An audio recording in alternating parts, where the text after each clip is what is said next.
Good morning to one and all. Today we are going to see the question paper on Postgraduate Assistants 2018-2019. The subject is English.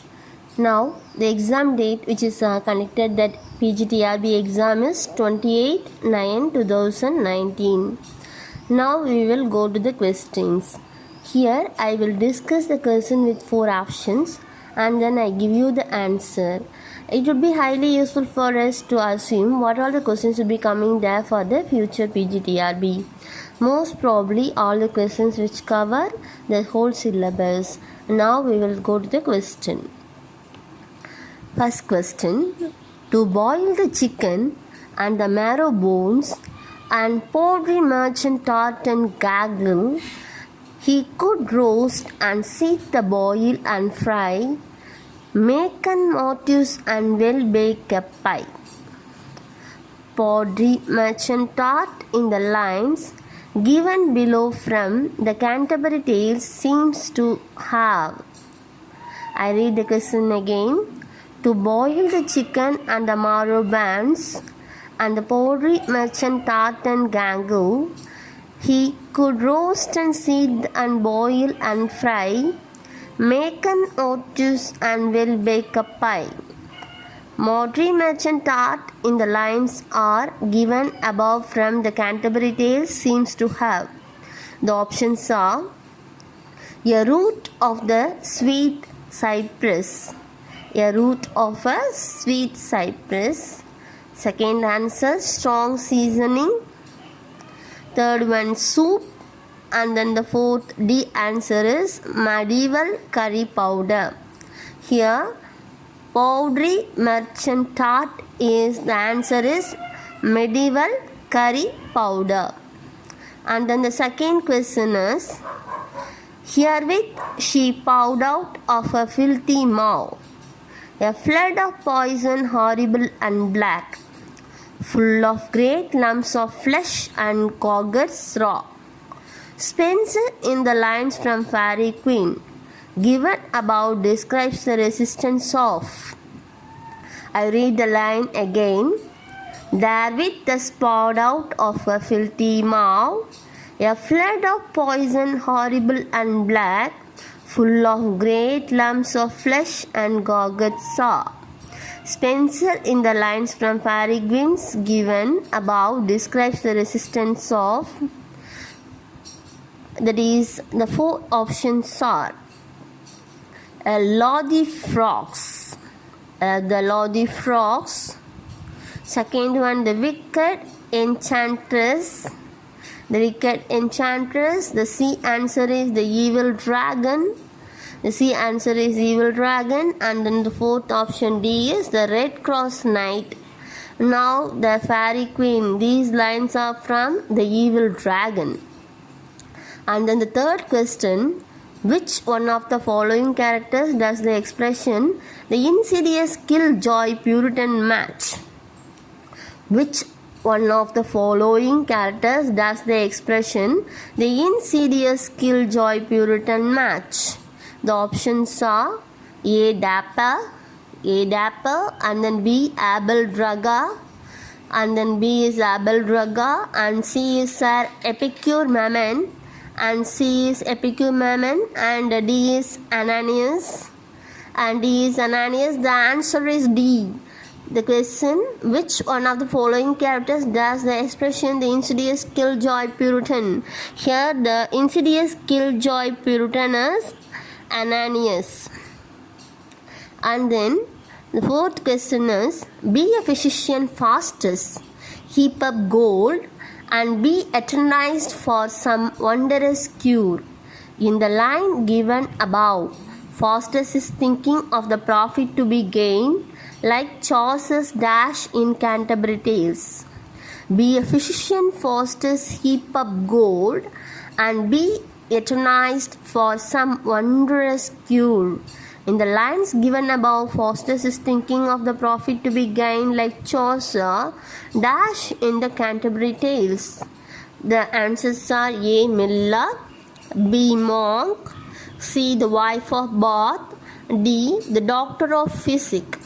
Here there is some clue is given there in the question itself. Be a physician, Faustus. So automatically we feel that this physician would consider themselves with physic. So the answer is Doctor of Physic. And then the fourth question is, Spenser's Epithalamion is a wedding song in the long tradition of epithalamia and is written in an English adaptation of the irregular stanza of the Italian.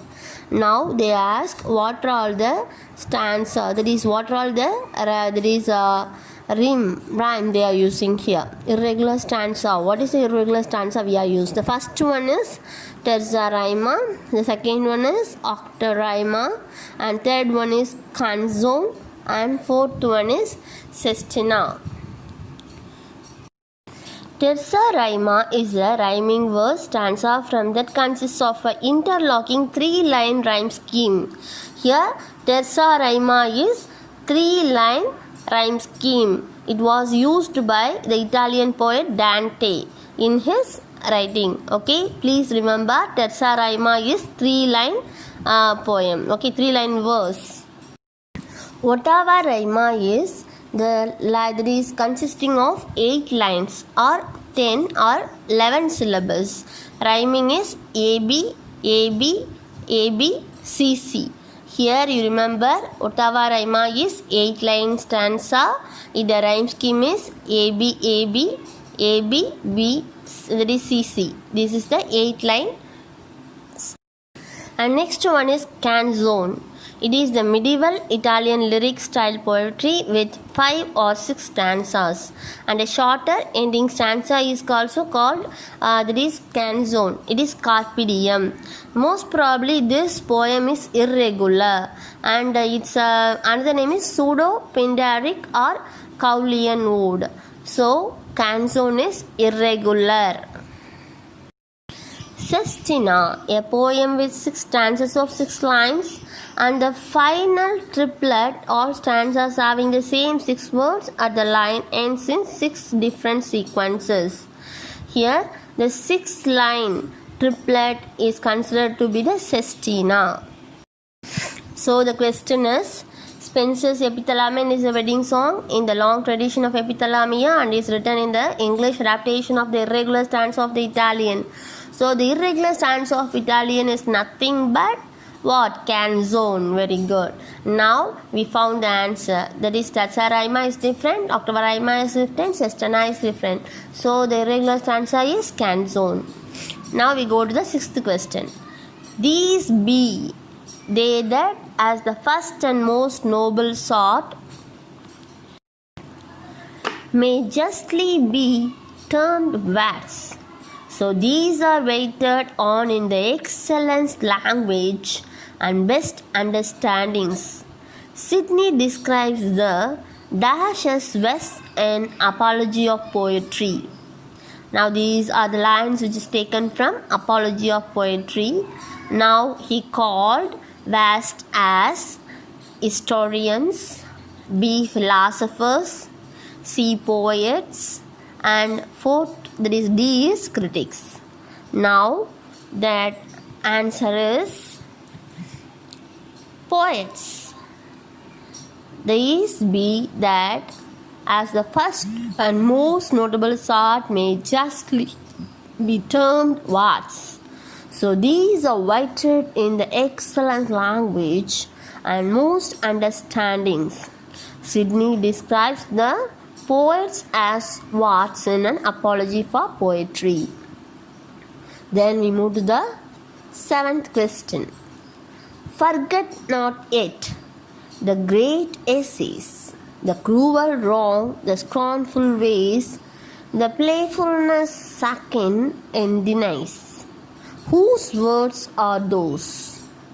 I'll read the line again. Forget not yet the great essays, the cruel wrong, the scornful ways, the playful packering and denies. These are the words are from A. George Gaskin, B. The Earl of Surrey, C. Sir Thomas White, and D. Edmund Spenser. So the answer is C, Sir Thomas White.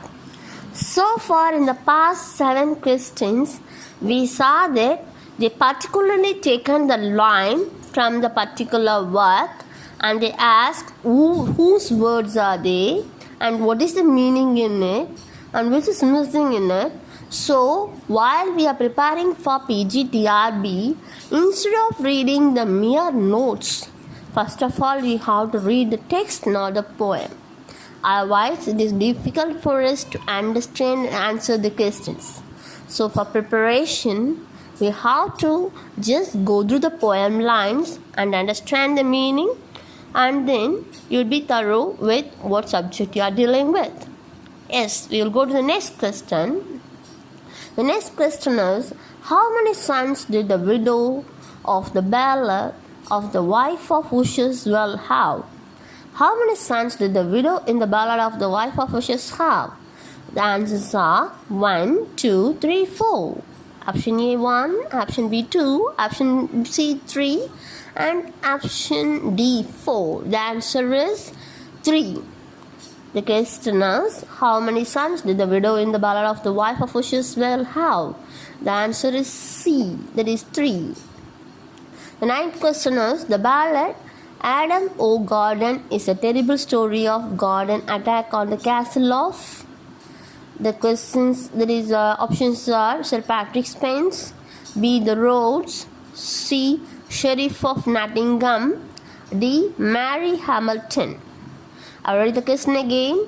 The ballad Adam O. Gordon is a terrible story of Gordon's attack on the castle of A. Sir Patrick Spens, B. Rhodes, C. Sheriff of Nottingham, and D. Mary Hamilton. The answer is B. The Rhodes.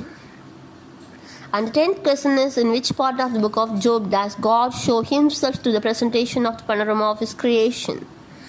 The options are the prologue, B. the speeches of the Lord from the whirlwind, and C. the debate between Job and his 3 friends, and D is speeches of Elihu. Now I read the question again. In which part of the book of Job does God show himself through the presentation of a panorama of his creation? Here there is options are prologue, the speeches of the Lord from the whirlwind, C. debate between Job and his 3 friends, and D is speeches of Elihu. Now the answer is the speeches of the Lord from the whirlwind. So the answer is the speeches from the Lord from whirlwind. So you remember these 10 questions. In the future video, I update other questions. So while we are reading for exam, we have to be thorough with the whole portion. That is, you have to read the poem by line and you have to understand the meaning. And then we are just go through this question, means it will be easy for us to understand. In this way, we have to prepare the exam. Okay, in next video, I will upload other questions. Thank you very much.